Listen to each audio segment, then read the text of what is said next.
That is the sexiest, sportiest, modern Volvo I've ever seen. So let's give a warm welcome to the all-new Volvo S60. This is Sweden's answer to the BMW 3 Series and Mercedes-Benz C-Class. What's it like? Let's take a closer look.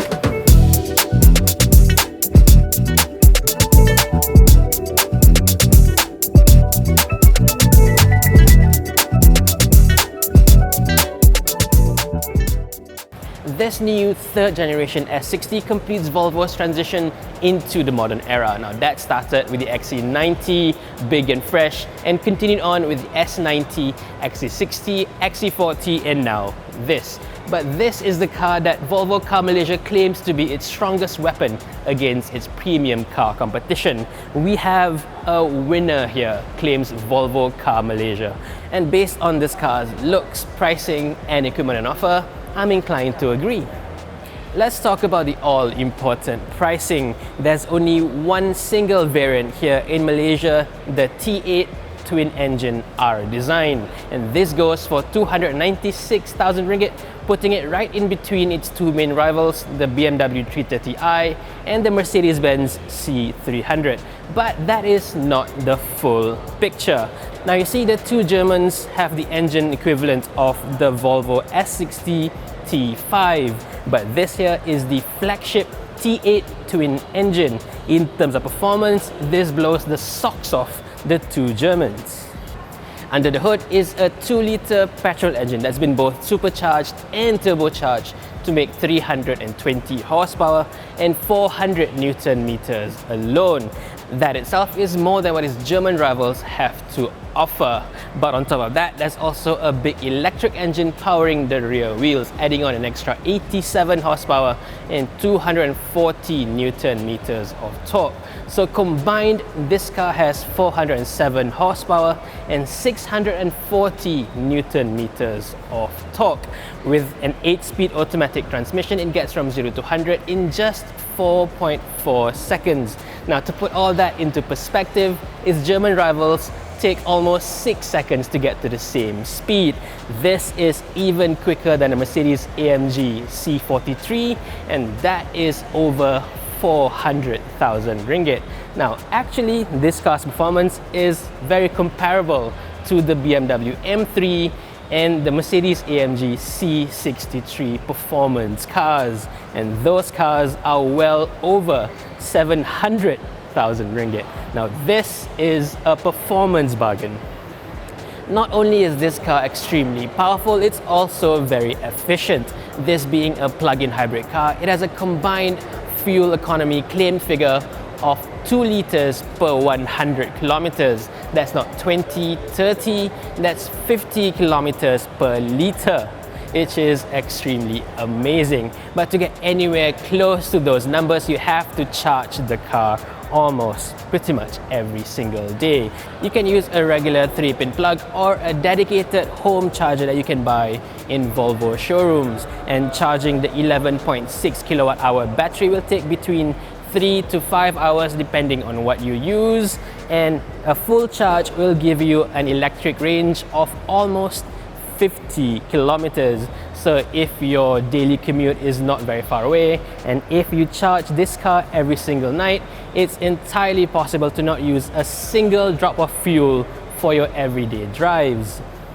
But of course, there is a price to pay for all that, and that is weight. This car, with its big batteries and electric motors, weighs over 2 tons. That's between 300 to 400 kilograms more than its German rivals. To keep all that in check, Volvo has fitted this car as standard with the dynamic chassis to give it at least a competitive level of ride and handling.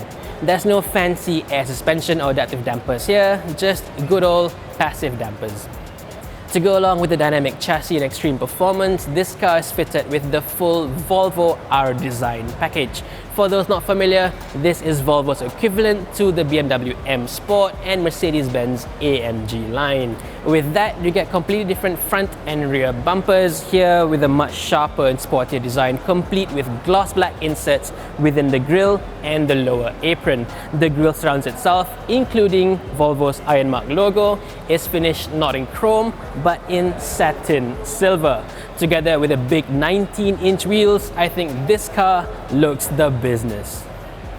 But as good looking as the front is, I think the back is even better. Volvos have always had very wide shoulder lines, but this has a strong line around the rear haunches. Together with this deep R-Design diffuser with twin tailpipes, this looks every bit like a sports sedan. Just look at the proportions. This car may predominantly be a front-wheel drive vehicle with the engine running the front wheels and the electric motors running the rear wheels. But just look at it on a pure design standpoint with the shorter front overhang, long wheelbase, and a slightly capped backwards design with heavy lines around the back. This has that traditional rear-wheel drive sedan look and feel. Like I said at the start, this is easily, without a doubt, the sexiest, sportiest, modern Volvo to date. Talking about the details, me, like a lot of people out there, think that S90's blank rear plate looks a little bit empty, a bit too plain. So for the S60, there's now a deep recess over here where the number plate now sits, and the Volvo script has been moved upwards together with this integrated rear spoiler. The lights are very distinctively Volvo with LED showing E and 3 motif over here. If you've always thought that Volvos are boring looking cars, well, take a look at this. You may want to reconsider. But while the exterior is a big departure for Volvo, the interior is back to familiar grounds. This here is almost identical to what you'd find in the XC60. But that's not necessarily a bad thing, because this is a proper premium experience with a fully customizable digital cluster and this big tablet-like center display here. This works exactly like your typical Android device. Swipe left and right, up and down, and pull down from the top for extra settings. This even has a built-in Spotify app right there, and of course Android Auto and Apple CarPlay. In fact, that should work a treat with this vertical screen layout. If I have one complaint, it's the aircon controls. It's only accessible through the screen here, and you need extra couple of steps to adjust the temperature or the fan speeds. While you're driving, this can be a little bit distracting. In terms of quality, I think this car is on par with its German rivals in terms of material use. As you can see over here, everything is nice to the touch, even this nice rotary controller for the volume. There's just one thing down here. I think this is a little bit too glossy, too plasticky for my liking. I would have preferred a nicer matte wood finish or something like that. And the steering controls, it just feels a little loose to me, don't you think? The one thing this car has over its German rivals is this, a fully leather covered dashboard, which is a very nice touch. Not available in the C-Class or in the 3 Series. If you ask me, I wouldn't consider a proper premium car without leather dashboard.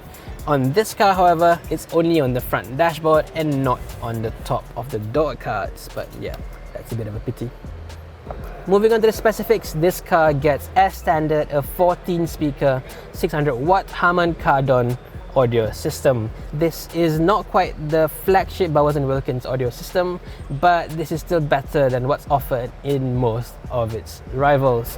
As for the seats themselves, as a typical Volvo trait, they are supremely comfortable, and as part of the R-Design package, you get Nappa leather and fabric inserts.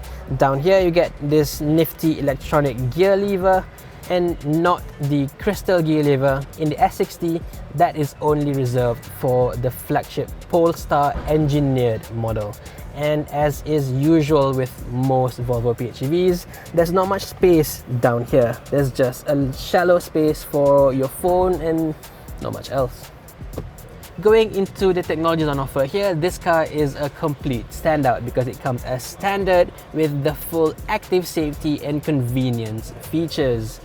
Now this includes full autonomous emergency braking or AEB, and this can even detect cars, pedestrians, cyclists and even large animals.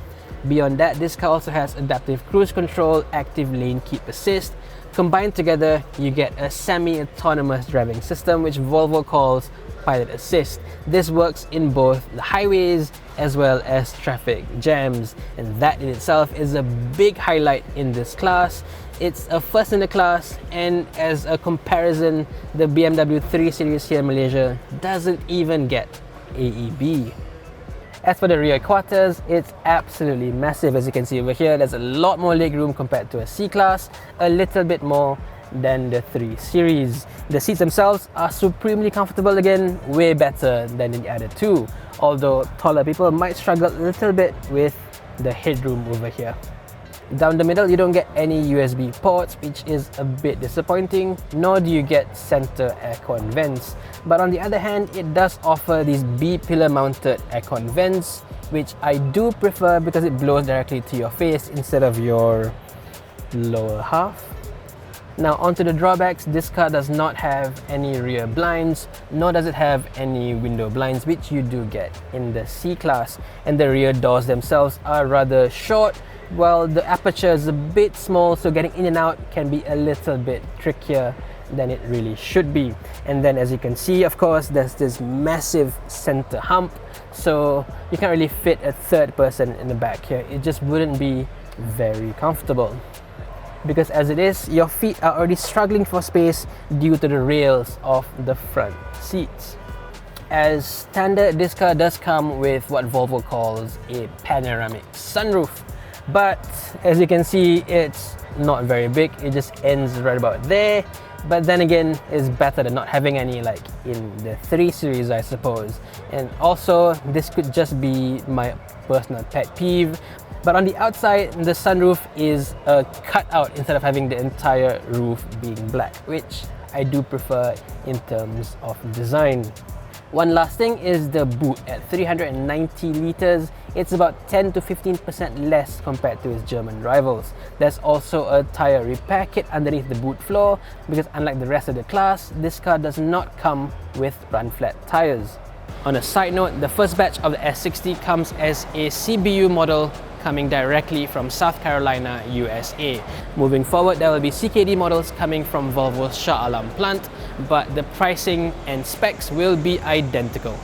So that's it, the all-new 3rd generation Volvo S60. On paper and in the flesh, I think it has the measure of its German rivals, and especially in Malaysia, with everything that's on offer, as well as the pricing, this seems to be a stellar value for money proposition. But over to you, what do you think of this car's looks, performance, interior, brand image and price? Let us know in the comment section below. Thank you for watching. By the way guys, the new Volvo S60 will be at our very own Poltan.org's Premium Autocar Expo, or PACE 2019. That's going to happen on the weekend of November 2nd and 3rd at Setia City Convention Centre. There you can get to experience the cars, test drive it, and if you book it, you get special promos from us at Poltan.org itself. So I'll see you there. Come and say hi.